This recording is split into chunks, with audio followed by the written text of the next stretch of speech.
News first Mysuru ಸುದ್ದಿಗಳಿಗೆ ಸ್ವಾಗತ. ನಾನು ರವಿ ಪಾಂಡವಪುರ. ಮೈಸೂರು ಜಿಲ್ಲೆ ನಂಜನಗೂಡು ಪಟ್ಟಣದಲ್ಲಿರುವ ಶ್ರೀಕಂಠೇಶ್ವರ ದೇವಸ್ಥಾನದ ಚಿಕ್ಕ ಜಾತ್ರಾ ಮಹೋತ್ಸವ ಸಂಭ್ರಮ ಸಡಗರದಿಂದ ಜರುಗಿತು.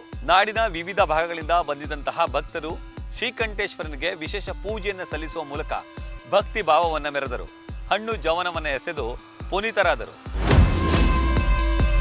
ಮೈಸೂರು ಜಿಲ್ಲೆ ಹುಣಸೂರು ಪಟ್ಟಣದಲ್ಲಿ ಇವತ್ತು 31ನೇ ಹನುಮ ಜಯಂತ್ಯೋತ್ಸವ ಕಾರ್ಯಕ್ರಮ ನಡೆಯಿತು. ಹನುಮ ಜಯಂತಿ ಸಮಿತಿಯವರು ವಿಶೇಷವಾಗಿ ಈ ಬಾರಿಯ ಜಯಂತ್ಯೋತ್ಸವವನ್ನು ಆಚರಿಸಿದರು.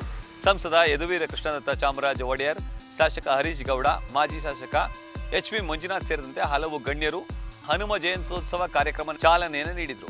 ಈ ವೇಳೆ 32ಕ್ಕೂ ವಿವಿಧ ಜಾನಪದ ಕಲಾ ತಂಡಗಳು ಹೆಜ್ಜೆ ಹಾಕಿದ್ವು. ರಾಜ್ಯದಲ್ಲಿ ಮುಖ್ಯಮಂತ್ರಿಗಳನ್ನ ಬದಲಾಯಿಸಿದ್ರೆ ಅಪಾಯ ಕಟ್ಟಿಟ್ಟ ಬುತ್ತಿ ಅಂತ ಹೇಳಿ ವಾಟಾಳ್ ನಾಗರಾಜ್ ಎಚ್ಚರಿಕೆ ನೀಡಿದ್ದಾರೆ. ಮೈಸೂರು ಜಿಲ್ಲೆ ನಂಜನಗೂಡು ಪಟ್ಟಣದಲ್ಲಿ ಮಾಧ್ಯಮಗಳ ಜೊತೆ ಮಾತನಾಡಿದ ವಾಟಾಳ್ ನಾಗರಾಜ್ ಅವರು, ಮುಖ್ಯಮಂತ್ರಿಗಳ ಆರೋಗ್ಯ ಚೆನ್ನಾಗಿದೆ, ಅವರೇ ಮುಂದುವರಿದರೆ ತುಂಬ ಅನುಕೂಲ ಆಗುತ್ತೆ. ಒಂದು ವೇಳೆ ಮುಖ್ಯಮಂತ್ರಿಗಳನ್ನ ಬದಲಾಯಿಸಿದರೆ ಅಪಾಯ ಕಟ್ಟಿಟ್ಟ ಬುತ್ತಿ ಅಂತ ಹೇಳಿ ಎಚ್ಚರಿಕೆ ನೀಡಿದ್ದಾರೆ. ಮೈಸೂರು ಜಿಲ್ಲೆ ಎಚ್.ಡಿ. ಕೋಟೆ ತಾಲ್ಲೂಕಿನ ನೇರಳೆ ಗ್ರಾಮದಲ್ಲಿ ಅಪರೂಪ ಎನಿಸುವ ಘಟನೆ ನಡೆದಿದೆ. ರೈತ ಶಿವಕುಮಾರ್ ಅವರ ಜಮೀನಿನಲ್ಲಿ 2 ಚಿರತೆ ಮರಿಗಳು ಸಿಕ್ಕಿದ್ದು, ಅವುಗಳ ರಕ್ಷಣೆಗೆ ಖುದ್ದು ಶಿವಕುಮಾರ್ ಅವರೇ ಮನಸ್ಸು ಮಾಡಿದ್ದಾರೆ. ಎಚ್.ಡಿ. ಕೋಟೆ ಭಾಗದಲ್ಲಿ ಚಿರತೆ ಹಾವಳಿ ಹೆಚ್ಚಾಗಿದ್ದು, ಈ ಹಾವಳಿಯನ್ನು ತಪ್ಪಿಸ್ಲಿಕ್ಕಾಗಿ ಸಾಕಷ್ಟು ಹರಸಾಹಸ ಮಾಡ್ತಿರುವ ನಡುವೆ ಚಿರತೆ ಮರಿ ಒಂದು ವೇಳೆ ತಾಯಿಯಿಂದ ಬೇರ್ಪಟ್ಟರೆ ಸತ್ತು ಹೋಗುತ್ತವೆ ಅಂತ ಹೇಳಿ ಬೇಸರದಿಂದಲೇ ರೈತ ಶಿವಕುಮಾರ್ ತನ್ನ ಜಮೀನಲ್ಲಿ ಸಿಕ್ಕ ಚಿರತೆ ಮರಿಗಳನ್ನ ಅಲ್ಲಿಯೇ ಬಿಡಲು ನಿರ್ಧರಿಸಿದ್ದಾರೆ.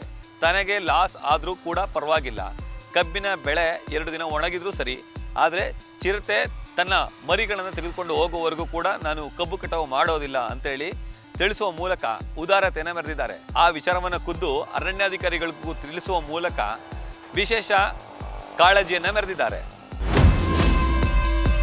ಮೈಸೂರು ಜಿಲ್ಲೆ ನಂಜನಗೂಡು ಪಟ್ಟಣದಲ್ಲಿರುವಂತಹ ಶ್ರೀಕಂಠೇಶ್ವರ ದೇವಸ್ಥಾನಕ್ಕೆ ವಾಟಾಳ್ ನಾಗರಾಜ್ ಅವರು ಭೇಟಿ ನೀಡಿದ್ರು. ಈ ವೇಳೆ ಶ್ರೀಕಂಠೇಶ್ವರನ ಬಳಿ ಪ್ರಾರ್ಥನೆಯನ್ನು ಸಲ್ಲಿಸಿ ನಾಡಿಗೆ ಸುಖ, ಶಾಂತಿ, ನೆಮ್ಮದಿ ಕರುಣಿಸಲಿ ಅಂತೇಳಿ ಬೇಡಿಕೊಂಡ್ರು.